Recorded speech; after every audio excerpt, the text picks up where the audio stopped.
Welcome to News West 9's West Texas View with Johnny Lou Avery.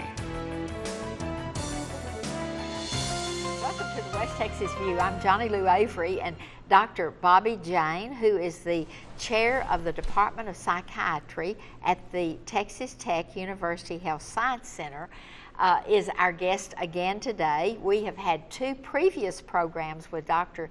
Jane, who has been talking to us about childhood and adult depression and hyperactivity and anxiety, and some of the problems that are becoming more and more evident and more prevalent in our society.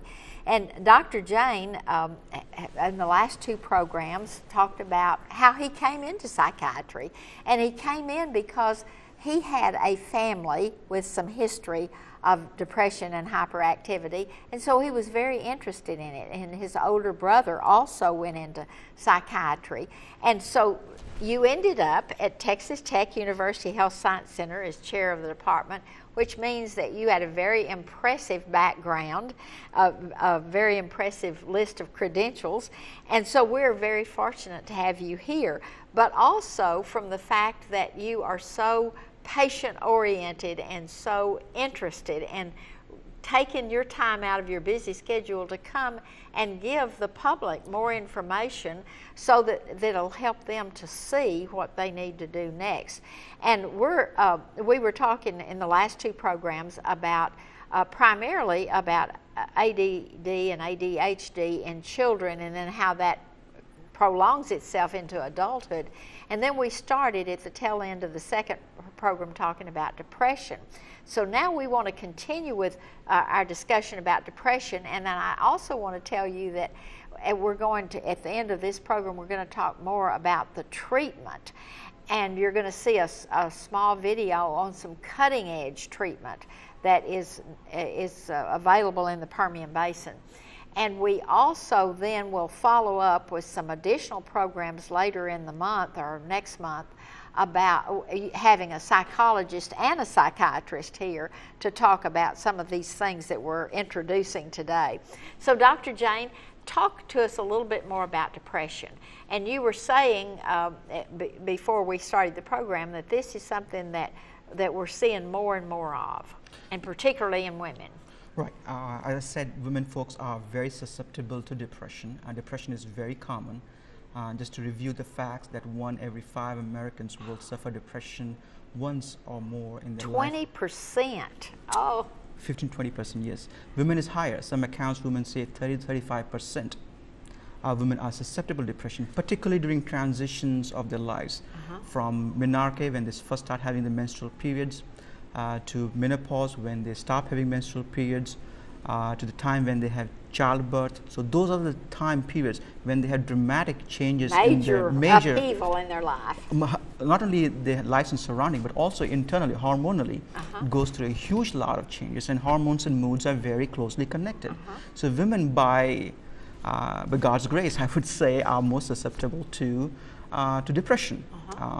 Again, so men also are very susceptible to depression, particularly during the later part of their lifestyle, of their connected to aging more than aging and things like that. But I want to say that not everybody who ages gets depression, but susceptibility to depression is pretty high. But depression is seen all across the spectrum. The problem with depression is the presentation of depression changes, particularly in children compared to adults. Now, most adults, when they get depressed, they may be having sad mood, tearfulness, not wanting to get out of the bed, poor motivation, trouble with concentration, sense of guilt. Now, that presentation is very different compared to what adolescents or children face.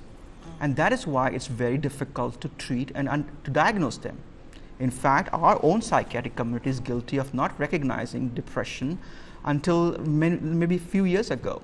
20 years ago, we didn't believe that children could be depressed.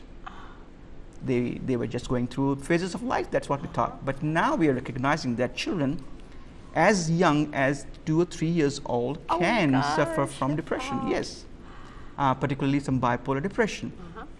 But the presentation is very different. I also want to put the fact that depression is kind of illness, the longer it stays, the longer it's undiagnosed and untreated, the more difficult it becomes to treat it. Let me repeat that. It's very important to diagnose depression and get treated early.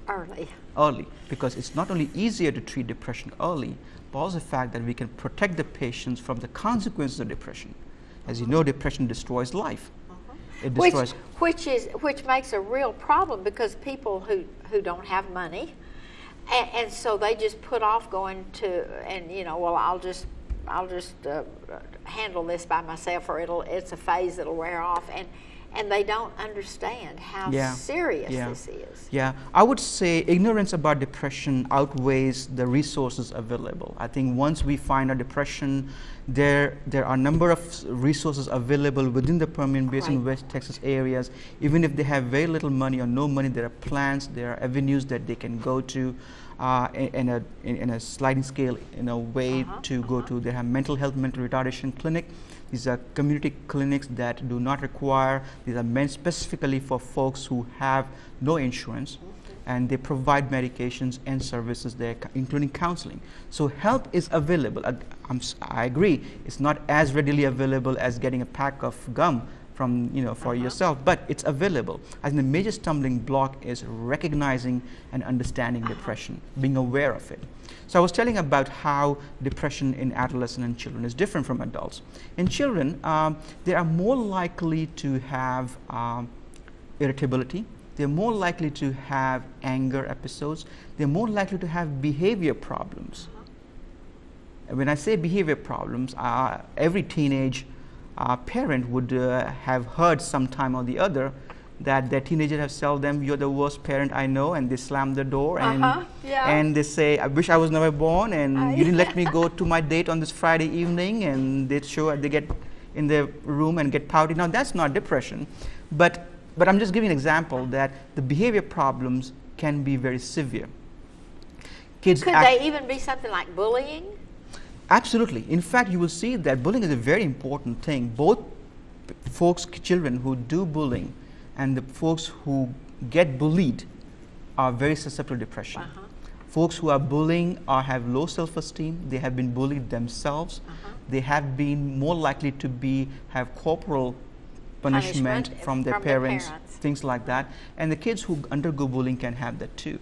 So the presentation of depression in children and adolescents will be more like withdrawal, social withdrawal, not wanting to do things they used to like to do before, trouble concentrating and focusing. And doing good in their classes and things like that. We're going to have to take another break. We'll see you in just a minute, because this is getting into the meat of things about depression. See you in just a second. Stay tuned. West Texas View will be right back.